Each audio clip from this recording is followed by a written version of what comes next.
Partai Demokrasi Indonesia Perjuangan atau PDIP kini sedang berada pada puncak kekuasaan dengan memenangkan 2 pemilu terakhir. Kondisi ini berbanding terbalik pada era Orde Baru. Partai Banteng yang semula bernama Partai Demokrasi Indonesia selama 10 tahun berada di luar pemerintahan. Bagaimana kiprah PDIP selama 50 tahun mengarungi kancah perpolitikan di Indonesia? Era Orde Baru atau Orba memang bukan masa yang mudah bagi para simpatisan Soekarno, Presiden pertama RI. Apalagi aktivitas politik yang dilakukan oleh keluarga Bung Karno tak hanya harus meminta izin, seluruh gerak-gerik Megawati dan aktivitas kepartaiannya pun diawasi aparat. Di tengah pembatasan dan pengawasan itu, PDI yang berasal dari penggabungan Partai Nasional Indonesia, Partai Kristen Indonesia, Partai Katolik, Partai Ikatan Pendukung Kemerdekaan Indonesia, dan Partai Musyawarah Rakyat Banyak pada tahun 1973 itu tak banyak dikenal orang.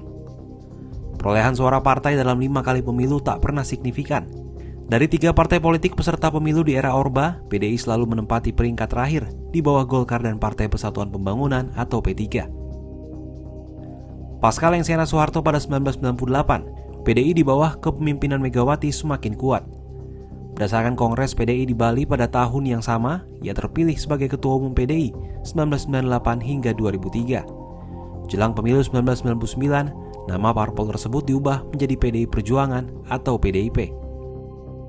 Megawati melanjutkan, langkah turun ke bawah yang ia prioritaskan terbukti efektif secara elektoral. Hal itu terlihat dari kemenangan PDIP pada pemilu 1999. Dalam pemilu pertama pasca reformasi, PDIP memperoleh 33,7% dari total suara sah nasional dengan 153 kursi di DPR.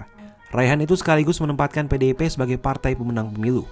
Capaian menjadi partai papan atas terus dilanjutkan oleh PDIP hingga pemilu terakhir tahun 2019.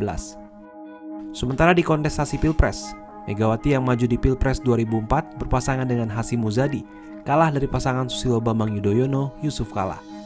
5 tahun berikutnya Megawati kembali maju di Pilpres 2009 bersama Prabowo Subianto, dikalahkan Susilo Bambang Yudhoyono yang berpasangan dengan Budiono.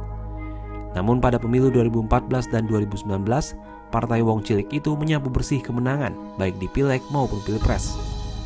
Selama 2 periode PDIP mengusung calon presiden yang sama, yakni Joko Widodo, mantan wali kota Solo yang kemudian sukses menduduki jabatan sebagai Gubernur DKI Jakarta.